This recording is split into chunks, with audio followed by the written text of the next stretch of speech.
الله وبركاته.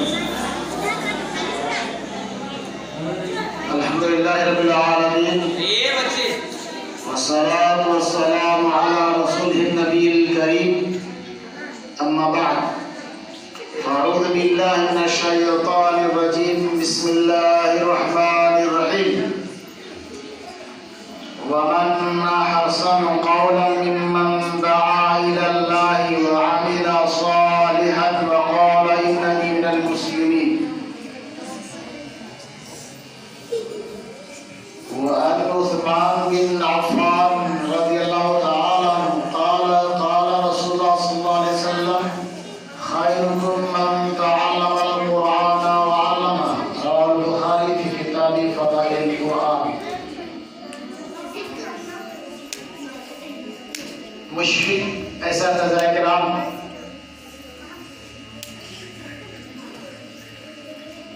اراکین مرسا ابو ہریرہ السلفیہ کھجوری، اسلام کے ہونہار پیارے بچوں اور بچیوں، الحمدللہ یہ جو قدم اٹھائے ہیں، جو ادارے آپ کی نگاہوں میں چل رہے ہیں، یہ بہت قابل ستائش اور قابل تعریف کی بات ہے. اگر آپ قرآن و حدیث کا مطالعہ کریں گے تو دنیا میں اللہ رب العزت نے جس کی بات کو سب سے بہتر اور سب سے اچھا قرار دیا ہے، وہ اس آدمی کی، وہ شخص کی بات ہے جو اس دین کی ترویج، اس کی اشاعت کرے. اللہ رب العالمین نے سب سے بہتر، سب سے اچھا بات اور بہترین کلام اس فرد، اس شخص کو قرار دیا ہے جو آدمی اللہ تعالیٰ کی طرف بلائے. فرمایا وَمَنْ أَحْسَنُ قَوْلًا مِّمَّنْ دَعَا إِلَى اللَّهِ، کہ اس آدمی سے بہتر بات کس کی ہو سکتی ہے، یعنی کسی کی بھی ہو سکتی ہے جو اللہ کی طرف بلائے اور پھر اس کے اوپر عمل کرے اور یہ کہے کہ میں اسلام کے ماننے والوں میں سے ہوں. تو اللہ رب العالمین نے فرمایا کہ جو آدمی دعوت اللہ کا کام کرے، اور دعوت اللہ کے کام کے لیے ضروری ہے کہ علم ہونا چاہیے. بغیر علم کے آپ لوگوں کو اللہ کی طرف کیسے بلائیں گے؟ اور نبی کریم صلی اللہ علیہ وسلم نے دنیا میں سب سے بہتر شخص، بہترین جماعت، بہترین افراد اس شخص کو قرار دیا ہے جو اس دین کی تعلیم کی ترویج کرے، اشاعت کرے. اللہ کے نبی صلی اللہ علیہ وسلم نے ارشاد فرمایا خیرکم من تعلم القرآن وعلمہ، کہ تم میں سے سب سے بہتر شخص وہ ہے جو قرآن پڑھے، قرآن سیکھے اور دوسروں کو سکھائے. تو اللہ رب العالمین نے سب سے بہتر آدمی اس کو کہا ہے جو دعوت اللہ کا کام کرے، اور دعوت اللہ کے کام کے لیے ضروری ہے کہ علم کا حاصل ہونا چاہیے. اور نبی کریم صلی اللہ علیہ وسلم نے اس شخص کو جو علم حاصل کرے اور اس کو پھیلائے سب سے بہتر اور سب سے اچھا کہا ہے. الحمدللہ آج ہم اس کام میں لگے ہوئے ہیں. معلوم یہ ہوا کہ ہم اللہ کے نزدیک سب سے بہتر اور سب سے اچھے ہیں. الحمدللہ یہ اللہ رب العالمین نے خود بیان کیا اور نبی کریم صلی اللہ علیہ وسلم کی زبان کہلوایا ہے. اب ضروری ہے کہ اس علم کو حاصل کیسا کیا جائے، اس دینی علم کو حاصل کیسا کیا جائے. سب سے پہلی بات ہمارے آگے ذمہ یہ عائد ہوتی ہے کہ ہم جو بھی پڑھیں، جو بھی سبق ہو اس کو بار بار پڑھیں، بار بار دہرائیں. جو غلطی ہو استاد سے پوچھیں اور اس میں شرم محسوس ہرگز نہ کریں. یعنی ایک سبق کو ایک بار نہیں، اپنی استطاعت کے مطابق جتنی بار ہو سکے بار بار پڑھے. اس لیے کہ علم وہ دولت ہے جو کبھی لٹتی نہیں اور خرچ کرنے سے کبھی کہ ہم پڑھ رہے ہیں تو وہ علم گھٹ جائے گا نہیں، آپ بار بار پڑھیں اور پھر جب وہ یاد ہو جائے اچھی طرح سے تو استاد کو سنائیں، اور جب وہ علم آپ تک مضبوطی کے ساتھ پورے راستے کے ساتھ پہنچ جائے تو پھر دوسرے تک پہنچائے۔ تو پہلی بات یہ ہے علم حاصل کرنے کے لیے کہ اس کو پڑھا جائے، بار بار پڑھا جائے، اس کو بار بار وقت گردانی کی جائے۔ نبی کریم صلی اللہ علیہ وسلم نے اس علم کو یعنی قرآن اور دینی علم کو ایک اونٹ کے طرح کہا مثل صاحب القرآن لمثل الابل المعلقۃ، ایک آدمی جو قرآن کی تعلیم حاصل کرتا ہے، علم حدیث کی تعلیم حاصل کرتا ہے، اس کی مثال ایک اونٹ کی طرح ہے۔ اگر اونٹ کو باندھ کر رکھا جائے تو اونٹ رہتا ہے، اور اگر اونٹ کو باندھ کر نہیں رکھا جائے تو وہ کہاں سے کہاں تک چلا جائے گا۔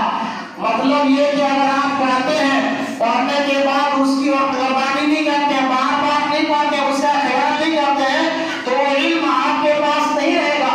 ضروری ہے کہ آپ کو جو سبق دیا گیا ہے آپ اس کو بار بار پڑھیں، ایک بار میں سمجھ میں آئے، دو بار پڑھ، تیسرا بار پڑھ، اپنی استاد کے مطابق اس کو پڑھتے رہے تو علم حاصل ہوگا۔ دوسری بات، اس علم کو حاصل کرنے کے بعد اس کو برقرار رکھنے کے لیے، ہمیشہ رکھنے کے لیے ضروری ہے کہ غلط اور گناہ کے کام کو چھوڑ دیں، یعنی جو بھی غلط اور گناہ کے کام ہے، برائی کے کام ہے، اللہ اور اس کے رسول کی نافرمانی کا کام ہے، اس کو ترک کرنا چاہیے، اس کو چھوڑنا چاہیے۔ اگر آپ علم دین حاصل کرنا چاہتے ہو تو اس لیے کہ علم دین اللہ کا نور ہے۔ شیخ امام شافعی رحمۃ اللہ علیہ نے اپنے استاد محترم سے شکایت کی تھی کہ استاد محترم، میں یاد کرتا ہوں، پڑھتا ہوں، لیکن کچھ دیر کے بعد وہ ہمارے دل سے مٹ جاتا ہے، یاد ہی نہیں رہتا ہے۔ امام شافعی رحمۃ اللہ علیہ نے کہا تھا یہ علم اللہ کا نور ہے، اور اگر تم اللہ کے نور کو پانا چاہتے ہو تو اللہ رب العالمین کی نافرمانی کرنا چھوڑ دے۔ امام شافعی رحمۃ اللہ علیہ نے جو باتیں کہی تھی اس کو اشعار کے اندر ڈھالا گیا ہے، کہا گیا امام شافعی رحمۃ اللہ نے کہا شکوت الی وقع سوء حفظی فارشدنی الی ترک المعاصی واخبرنی بان العلم نور ونور اللہ لیہدی للعاصی۔ امام شافعی رحمۃ اللہ علیہ نے اپنے استاد، یہ امام شافعی اپنے دور کے بہت بڑے امام تھے، انہوں نے یہ بات کہی کہ میں یاد کرتا ہوں استاد محترم، لیکن یاد کرنے کے بعد بہت جلد بھول جاتا ہوں۔ اپنی سوئے حفظ کے بارے میں امام شافعی رحمۃ اللہ علیہ نے اپنے استاد حضرت وقیع رحمۃ اللہ علیہ سے شکایت کی کہ میں پڑھتا ہوں لیکن بھول جاتا ہوں۔ امام شافعی رحمۃ اللہ علیہ کے استاد حضرت وقیع رحمۃ اللہ علیہ نے کہا فارشدنی الی ترک المعاصی، اے میرے بیٹے نافرمانی کو چھوڑ دو، معصیت کو چھوڑ دو۔ واخبرنی، اور امام شافعی رحمۃ اللہ کے استاد نے بتایا کہ یہ علم اللہ کا نور ہے۔ فاخبرنی بان العلم نور ونور اللہ لیہدی للعاصی، یہ علم اللہ کا نور ہے اور اللہ رب العالمین اپنا نور کسی معصیت، کسی نافرمان کو، کسی گناہگار کو نہیں دیتا ہے۔ اگر آپ چاہتے ہیں کہ اس علم کو اپنے سینے میں جگہ دیں تو اللہ رب العالمین کی نافرمانی کرنا چھوڑ دیں، گناہ کے کام چھوڑ دیں، موبائل کا استعمال نہ کریں، گپ اور شپ میں مشغول نہ ہوں، بلکہ اپنی تعلیم سے آپ کو ضبط رکھنا چاہیے۔ آپ اپنے تعلیم سے جڑے رہیں، بار بار پڑھیں، بار بار دیکھیں، انشاءاللہ العزیز یہ علم آپ کے دل میں راسخ ہو جائے گا، مضبوط ہو جائے گا، اور آپ ایک بہترین دنیا کے عالم بن سکتے ہیں اگر ان باتوں کو ملحوظ نظر رکھا جائے۔ اور ایک بات یہ ہے علم حاصل کرنے کے تعلق سے کہ علم ہم جب حاصل کریں تو آپس میں لڑائی جھگڑا نہ کریں۔ آپس میں بچے لڑتے جھگڑتے، یہ بھی بہت معیوب اور بہت خراب چیز ہے۔ اگر کسی کوئی بچی کمزور ہے تو ہماری نگاہ میں اس بچی کو خاص نگاہ رکھنی چاہیے کہ ایک بچی بھی پالے، اس کو بھی سبق یاد کرانا چاہیے. تو ہم لوگ کیا کرتے ہیں کہ جو بچی کمزور ہے اس کو نظر انداز کر دیتے ہیں، اس کو حقیر سمجھتے ہیں، اس کو کمزور سمجھتے ہیں اور پھر اس سے الجھ جاتے ہیں، لڑائی جھگڑے کر لیتے ہیں. آپس میں طلبہ اور طالبات کے درمیان اس طرح کی باتیں ہوتی ہیں کہ گروپ بازیاں کر لیتے ہیں، جھگڑا فساد کر لیتے ہیں. اگر آپ گروپ بازی کریں گے، لڑائی جھگڑے کریں گے، کسی کو حقیر سمجھیں گے تو آپ کا جو علم سینے میں ہے وہ اٹھ جائے گا. آپ نے جو علم حاصل کر لیا بڑی محنت و مشقت سے، لیکن آپ لڑائی کرتے ہیں، جھگڑے کرتے ہیں، نا اتفاقی کرتے ہیں، آپس میں گروپ بازی کرتے ہیں، کسی کو حقیر سمجھتے ہیں تو آپ کے پاس جو علم ہے وہ اٹھ جائے گا. اس لیے کہ دور نبوت میں نبی کریم صلی اللہ علیہ وسلم کے زمانے میں کچھ ایسا واقعہ اور کچھ ایسا حادثہ پیش آیا تھا. نبی کریم صلی اللہ علیہ وسلم صحابہ کرام کے درمیان جا رہے تھے اس غرض سے کہ لیلۃ القدر کی رات جو ہے اس کو بتا دیا جائے کہ کس دن لیلۃ القدر کی رات پڑتی ہے. نبی کریم صلی اللہ علیہ وسلم ابھی نکلے تھے کہ دو مسلمان آپس میں لڑ پڑے. نبی کریم صلی اللہ علیہ وسلم ارشاد فرماتے ہیں کہ میں نکلا تھا خرجت لأخبركم بلیلۃ القدر، میں اس غرض سے نکلا تھا کہ لیلۃ القدر کے بارے میں بتا دوں. فطلعها رجلان من المسلمین، تو دو مسلمان آپس میں لڑ پڑے. دو مسلمانوں کو آپس میں لڑتے ہوئے نبی کریم صلی اللہ علیہ وسلم نے دیکھا تو نبی کریم صلی اللہ علیہ وسلم نے فرمایا فطلعها رجلان من المسلمین، میں نے دو مسلمانوں کو آپس میں لڑتے ہوئے دیکھا. فرفعت، تو وہ علم اٹھا لیا گیا. دیکھیے خاص کر کے مسلمانوں کا لڑنا، آپس میں پڑھنے والے بچے اور بچیوں کا لڑنا کتنی بری اور کتنی خطرناک چیز ہے کہ جو علم اللہ رب العالمین نے نبی اکرم صلی اللہ علیہ وسلم کو دے دیا تھا وہ علم اٹھا لیا. یعنی نبی کریم صلی اللہ علیہ وسلم ابھی نکلے تھے کہ لیلۃ القدر کے بارے میں بتا دوں کہ یہ رات وہی رات ہے. ہم اور آپ 5 رات ابھی اس کو تلاش کرنے کے لیے چاہتے ہیں، لیکن حقیقت میں ایک ہی رات ہے لیلۃ القدر کی. اس ایک رات کو بتانے کے لیے نبی کریم صلی اللہ علیہ وسلم نکلے تھے، لیکن مسلمانوں کا آپس میں لڑنا اس بات کی دلیل ہے کہ جو علم دیا گیا وہ علم اٹھا لیا جاتا ہے. اگر ہم اور آپ آپس میں لڑیں گے، آپس میں اتفاقی پیدا کریں گے، آپس میں اتحاد پیدا نہیں کریں گے تو جو علم ہمارے سینوں میں اٹھ جائے گا. ضروری ہے کہ اگر ہم اپنے علم کو باقی رکھنا چاہتے ہیں تو آپس میں نہ لڑیں، آپس میں مل جل کر پڑھیں. اگر ہم کو یاد نہیں ہے تو اس کو یاد ضرور ہوگا، اگر اس کو یاد نہیں تو اس کو یاد ہوگا. اور کوئی نئی بات سمجھ میں آئے گی اگر آپ مل جل کر پڑھیں گے. اور کوئی کمزور بچہ ہے تو اس کو بھی ساتھ میں لے کر پڑھیں گے تو فائدہ آپ کو یہ ہوگا کہ وہ پڑھ لے گی، اور جب وہ پڑھ لے گی تو آپ کو بھی ثواب ملے گا. اس لیے نبی کریم صلی اللہ علیہ وسلم نے فرمایا کہ جو آدمی کسی آدمی کو خیر کی طرف بلائے تو گویا کہ اس نے اس خیر کام کو خود کیا. تو ضروری ہے کہ آپ آپس میں لڑنا جھگڑے نا، کسی کو حقیر نہ سمجھیں. اگر کوئی کمزور بچی ہے تو اس کو ساتھ میں لے کر چلیں. اور ایک بات یہ ہے کہ محنت کریں، محنت سے جی نہ چرائیں. آدمی آج جتنے بڑے پوسٹ پر پہنچا، جتنے بڑے مقام پر پہنچا، ان کی محنت شامل ہے.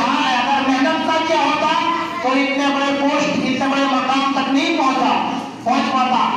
شاعر کہتا ہے کہ محنت کرو، کوشش کرو. محنت اور کوشش ایک ایسی چیز ہے کہ وہ آسمان تک پہنچا دیتا ہے. اور اگر آپ نے محنت نہیں کی، کوشش نہیں کی تو آپ زمین کے اندر پہنچ سکتے ہیں، یعنی آپ کا نام و نشان کچھ بھی نہیں رہے گا. تو ضروری ہے کہ محنت کریں، سستی نہ کریں. کہا گیا فجہد، کوشش کر، ولا تکسل، اور سستی مت کر. فجہد ولا تکسل ولا تک غافلا، اور غفلت اور سستی مت کر. فندامت العقبى لمن يتكاسل، جو سستی کرتا ہے، غفلت سے کام لیتا ہے، آج نہیں کر پائیں گے. آج کا سبق کل یاد کریں گے. سستی تو سستی کرتا ہے, فَمَدَامَتُ الْعُقْبَى لِمَنْ يَتَكَاسَلُ, وہی پچھتاتا ہے جو سستی سے اور غفلت سے کام لیتا ہے. تو ضروری ہے کہ آپ محنت کریں اور سستی سے کام نہ لیں. آج کا سبق آج ہی یاد کرنا ہے, یہ نہیں کہ کل یاد کرنا. سستی میں پڑ جائیں گے تو آپ کو پچھتانا پڑے گا, اور پچھتاتا وہی ہے جو سستی سے کام لیتا ہے. تو آپ ان باتوں کا خیال رکھیں. اللہ تعالیٰ سے دعا کہ اللہ تعالیٰ ہم تمام کو علم دین سے نوازے. اللہ رب العالمین اس علم دین کو, اس اچھے ماحول کو, قرآن و حدیث کے ماحول کو ہمارے گاؤں میں قائم رکھ, اس لیے کہ ماحول کا اثر ہر انسان کے اوپر پڑتا ہے. اللہ رب العالمین نے پہلے عبادت کو فرض نہیں کیا ہے بلکہ ماحول کو بنانے کا. جب بچہ 7 سال کا ہو جائے تو کیا کہا کہ نماز پڑھنے کا حکم دو. جب 10 سال کا ہو جائے تو پڑھنے کا حکم دیا ہے. معلوم یہ ہوا کہ 7 سال یہ ماحول بنانے کا ہے. 7 سال 3 سال کا جو دوران کیا ہے یہ ماحول بنانے کا ہے. ورنہ 7 ہی سال میں 7 سال ہی میں بچے کو کہا کہ اس کو مار کر مسجد میں لاؤ, لیکن نہیں کہا جب تمہارے بچے 7 سال کا ہو جائے تو کیا کرو, اپنے ساتھ جب نماز کے لیے آتے تو لے آؤ. یعنی اس کو 3 سال کا ماحول بنانے کا, اچھے ماحول میں رہنے کی عادت کرواؤ.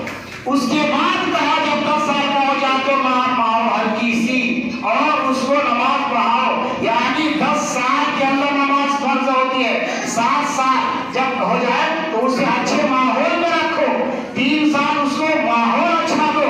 تو یہ معلوم ہوا کہ الحمدللہ ہمارے گاؤں میں اچھے ماحول پیدا ہو رہے ہیں, اور اچھے ماحول کے اثر اچھے ہوں گے. صحبت صالح ترا صالح کنت, صحبت طالح ترا طالح کنت, ہم جنس پرواز, کبوتر با کبوتر, باز باز, جیسی سنگت ویسی رنگت. آج آدمی اپنی زبان بولتا ہے, بچے کون سکھاتا ہے؟ ماحول.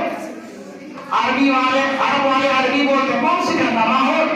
ہم لوگ کھوٹا